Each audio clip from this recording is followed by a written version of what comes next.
Today is Friday, April the 1st, 2016, and the time being 6:50 p.m. We're in Charleston, Missouri. We on Iron Banks and Swank. We back over here with Brandy Nicole Lawrence. I told you about the story on the 29th of March at about 6-something p.m. in Charleston, Missouri. Her dog was shot by police on her own property. There was a dog catcher. If you look on this porch here, there was a dog catcher right by the door where the dog came out of his own house, walked around this tree, and came somewhere in this area, and the police was on this side of the dog, and out of all the people, the dog barked at the police, but he didn't try to attack it. It was a natural instinct from a dog being misused or abused by somebody, or a person being a stranger. But what we want to talk to you about today, we talked to you about the dog got shot twice in the face. The dog had surgery the next day on March the 30th, 2016. The dog just died, sadly to say. Brandy, when the dog died? Today or yesterday? It was yesterday. She died. She had internal bleeding, so she started using the bathroom, and all it was blood coming out, so she went ahead and passed away. What I want to do is show you all a picture when the dog was shot and walking around in the house, while Brandy was trying to get the dog to a hospital. We want to show you that after we show you the dog walking around after it was shot, we want to also show you the police after he done shot the dog twice. Then he decided to step off the side of the property. When you take a look at that, we want to show you something else in a minute. Okay, now that you've seen that was the officer that shot him. Brandy said there was children out here, and there was an 11-month-old child, maybe a little older or maybe a little younger, has to go to a specialist because of the sound of the shooting did something to his eardrums. But what we want to do now, we're appealing to all animal activists, all animal attorneys, and all of my activist friends.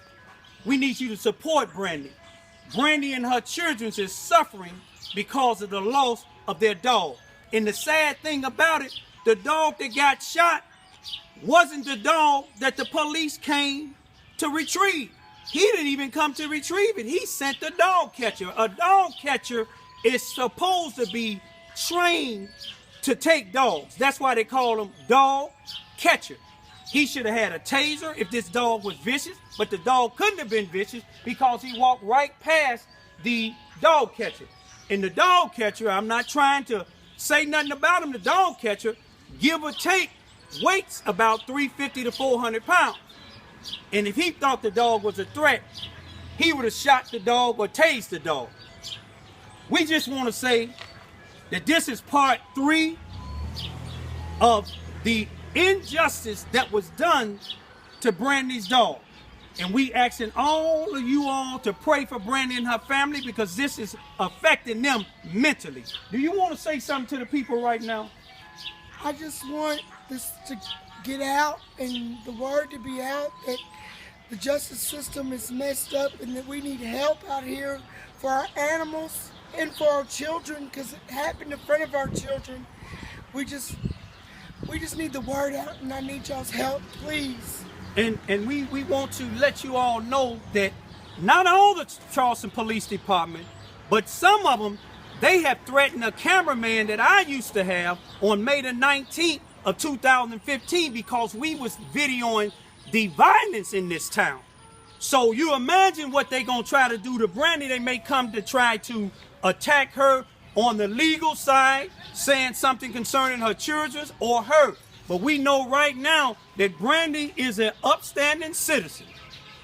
And whatever they come to do, we want her to report it to us so we can report it to you. But I want to show you them pictures of that dog one more time. We want to show you the picture of that dog one more time. What was the dog name? Rose. Rose was harmless. Look at this picture, y'all. Look at it real good. Look at that officer. Get a good look at that officer standing out there on the outside after he done committed this crime against this dog. We asking all of y'all to support us, to get the word out. We want you to get the word out. Brandy, we're praying for you. Thank you very much. And I know what you're going through, and I know what your children's going through. But we're going to make an example out of injustice being done to anybody in this town.